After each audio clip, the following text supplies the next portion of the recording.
تو یہ کتنی محبت سے شیخ صاحب نے گھر بنایا تھا، خلیل صاحب کتنے پیار سے، کتنی محنت سے بنایا تھا،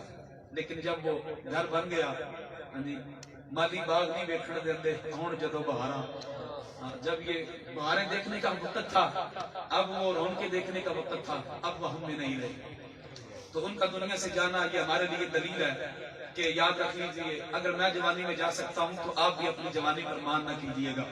آپ بھی اپنی دولت پر مان نہ کیجیے گا۔ اس کی بارگاہ میں نہ دولت دیکھی جاتی ہے، نہ جوانی دیکھی جاتی ہے، نہ شہرت دیکھی جاتی ہے، وہ جسے چاہتا ہے وہ لے جاتا ہے۔ حضرت مولا کائنات موت کا تذکرہ فرما رہے تھے، تاجدار حضرت مرتضیٰ مشکل کشا شیر خدا، اخی رسول، داماد رسول، شہر بطول، نبی پاک دا ویر، سنیہ دا پیر، حضرت مولا علی کرم اللہ وجہ الکریم، مولا علی علیہ السلام آپ خطاب فرما رہے تھے تو بندے سے مجمع سے ایک بندہ کھڑا ہوا، موت کا تذکرہ کر رہے تھے، اس نے کہا علی آپ تو موت کا اس طرح تذکرہ کر رہے ہیں جس طرح آپ نے مر کر دیکھا ہو۔ آپ نے فرمایا علی کو 1000 مرتبہ موت آتی اور 1000 مرتبہ علی کو زندگی ملتی، علی کو پھر بھی موت پر اتنا یقین نہ ہوتا جتنا رسول اللہ کی ایک بات پر یقین۔ سبحان اللہ۔ اور ٹائم کی بات شاہ صاحب فرما رہے تھے کہ وقت بہت زیادہ ہو گیا، یہ کہہ رہے تھے وقت کم ہو گیا، وہ کہہ رہے تھے وقت، تو مجھے یہاں پر سکندر بادشاہ کی وہ بات یاد آ گئی۔ سکندر ایک قبرستان سے گزرا تو اس قبرستان میں قبریں تھی، کوئی قبر چھوٹی تھی چودھری فاروق صاحب، کوئی قبر بڑی تھی، تو جب عمریں اس کے اوپر کسی کی 10 سال سے زیادہ نہیں تھی، 5 سال 6 سال 7 سال 8 سال، سکندر بڑا حیران ہوا، قرب والے لوگوں کو بلایا، انہوں نے کہا کیا بات ہے، یہ قبریں جو ہیں یہ کسی کی عمر 9 سال ہے 10 سال ہے، قبریں بڑی بھی ہیں قبریں چھوٹی بھی ہیں، لیکن یہ بچوں کا قبرستان ہے۔ اس نے کہا جی نہیں یہ بچوں کا نہیں ہے بڑوں کا بھی ہے۔ اس نے کہا یہاں پہ عمریں تو کسی کی 10 سال سے زیادہ لکھی نہیں۔ اس نے کہا بادشاہ سلامت ہمارا رول یہ ہے ہم عمر وہی لکھتے ہیں جو اس کی اللہ اور اس کے رسول کے ذکر میں گزری ہوئی۔ اگر آپ کی زندگی 1000 سال بھی ہے، اگر آپ کی زندگی 100 سال بھی ہے، لیکن فرید صاحب آپ کی زندگی وہی اکاؤنٹ ہوگی جو زندگی آپ کی اللہ اور اس کے رسول کے ذکر میں گزری، جو زندگی آپ کی عبادت اور ریاضت میں گزری ہے۔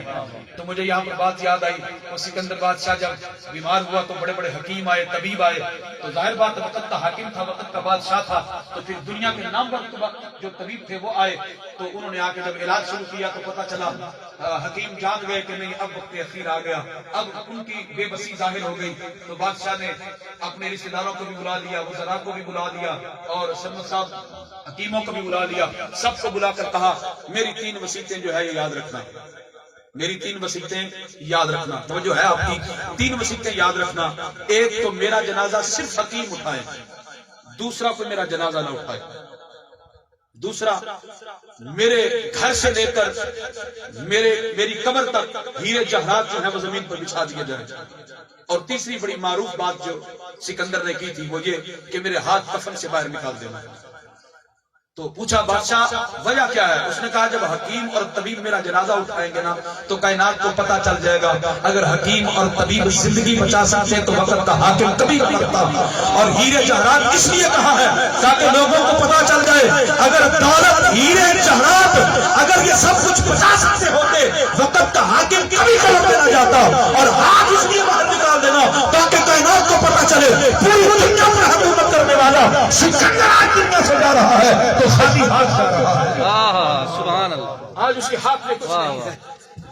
تو عزیزاً گرامی قدر، یہ دنیا کی زندگی ٹیمپریری اور عارضی زندگی ہے، یہ دنیا کی زندگی، اس کے لیے تیاری کر لیجئے، یاد رکھ لیجئے۔ میں نے امام غزالی سے پوچھا تو امام غزالی فرماتے ہیں میں تو زندگی کی ہر نماز اس یقین سے پڑھتا تھا کہ یہ میری زندگی کی آخری نماز ہے۔ جب میں فجر پڑھتا تھا مجھے یقین نہیں تھا کہ مجھے ظہر ملے، مجھے یقین نہیں تھا اگر ظہر پڑھ لوں کہ عصر آ جائے، اور یقین نہیں تھا اگر عصر آ جائے کہ مغرب ملے، جب مغرب آ جائے تو یقین نہیں تھا کہ مجھے عشاء ملے گی۔ میں تو اس یقین سے نماز پڑھتا تھا کہ شاید یہ میری زندگی کی آخری نماز ہے۔ ہم کیسی امیدیں لگائے بیٹھے ہیں۔ میرے آقا نے صحابہ سے پوچھا صحابہ بتائیے موت کا کتنا یقین ہے؟ عرض کیا یا رسول اللہ یہ یقین ہے